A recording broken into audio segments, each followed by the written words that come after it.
It's finally happening!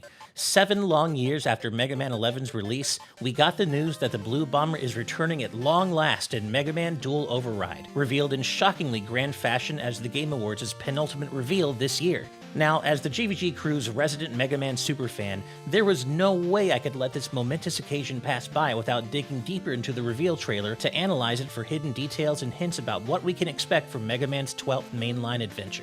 And make no mistake, this definitely is Mega Man 12 in all but its actual name. While we can't be sure why Capcom chose to finally move away from the series' traditional numbering after 11 games, Capcom is referring to Dual Override as, and I quote, the 12th mainline installment in the classic Mega Man series in its press release and on social media. And if you need further proof, GVG community member Blaker36 noticed during our live reaction to the Game Awards that the subtitle Dual Override comprises 12 letters. Perhaps Capcom just thinks using a subtitle instead of the number 12 could make the game feel more accessible, rather than making newcomers feel like they have to play 11 other games before this one. But more on the name and what I think it could mean later. We've got a trailer to analyze. Let's start with the lead up at the beginning, as we're guided down a futuristic corridor with doors lit up by neon green lights on either side. There isn't too much to see here other than a fun Easter egg. Some of the doors have numbers above them, but those numbers aren't random. They actually correspond to the first 11 Mega Man games and their corresponding release years, starting with 1 in 1987 and leading all the way up to 11 in 2018.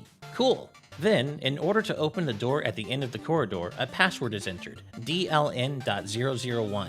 That's not random either. It's the number originally designated to Mega Man by his creator, Dr. Light. Another fun detail for eagle-eyed Blue Bomber fans. But now it's time to get into the game footage itself. Mega Man teleports into a city that seems to be in the middle of some kind of festival, with balloons and banners flying high, and even an adorable float of Mega Man's bird pal Beat visible in the background as well. Before we move on though, let's take a closer look at the visuals themselves.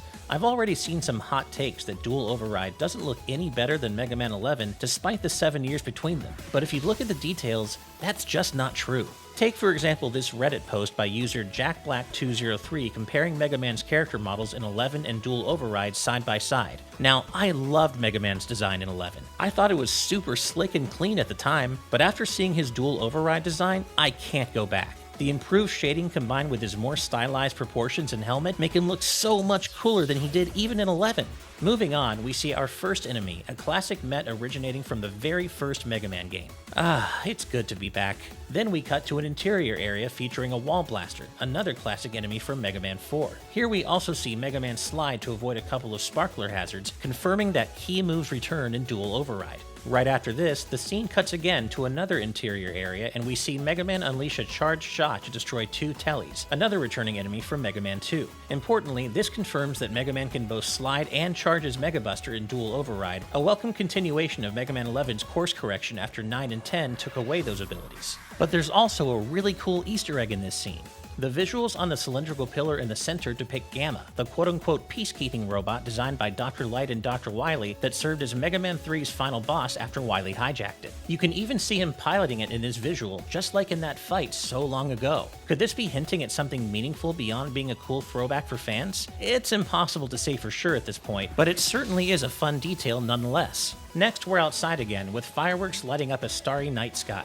I should note here that given the sparkler and fireworks motifs seen throughout, it's very likely every scene in this trailer takes place in the same stage, with the time of day progressing from day to night as you proceed, much like Blockman's stage in Mega Man 11. So who might the Robot Master for this stage be? One might be tempted to say something like Fireworks Man, Festival Man, or Sparkler Man, but after discussing it with my pals and fellow Mega Man superfans Protodude and Shadow Rock ZX, I think there's a chance no Robot Master is associated with its level at all. Given the festival-like celebratory vibe, this could be an intro stage taking place at some sort of giant robot expo that Wily crashes, with Mega Man investigating in the aftermath. The aforementioned imagery of Gamma earlier in the trailer also furthers that theory, and although it wasn't originally my idea, I'm on board with it. Moving on, here we see the bird-like enemy Pee-Pee, also returning from Mega Man 2, dropping a ball that explodes into 3 missiles, with one of them hitting Mega Man. And here we can see another neat visual detail. battle damage. We can clearly see scuffing and burn marks on Mega Man's body here, suggesting he starts looking worse for wear the lower his energy gets. Finally, we see another Met and what looks like an original enemy deploying a sparkler-like projectile before we move to the trailer's final scene. Here we quickly cut to another rooftop in the same nighttime cityscape, where Mega Man teleports away and warps to another rooftop, where we see him from the back, visibly venting his systems as various panels on his body pop out right before the game's logo appears. Now, two things about this. This is all just speculatory, but the venting animation could hint at the return of, or a new iteration of, the double gear system from Mega Man 11, where Mega Man could overclock his systems to temporarily boost his speed or power. More importantly though, the scene right before this where he teleports away from the rooftop, that reads to me like he's teleporting in the middle of a stage, to swap with someone else. Yet, I think this and the dual override name might be referring, at least in part, to multiple playable characters that can be swapped mid-stage, similar to Mega Man X8. Now, we'll of course have to wait and see about the character swapping part, but the trailer does offer one final bit of evidence that Dual Override will have at least 2 playable characters. At the very end, after the scene fades to black, we hear none other than Proto Man's signature whistle to close out the trailer.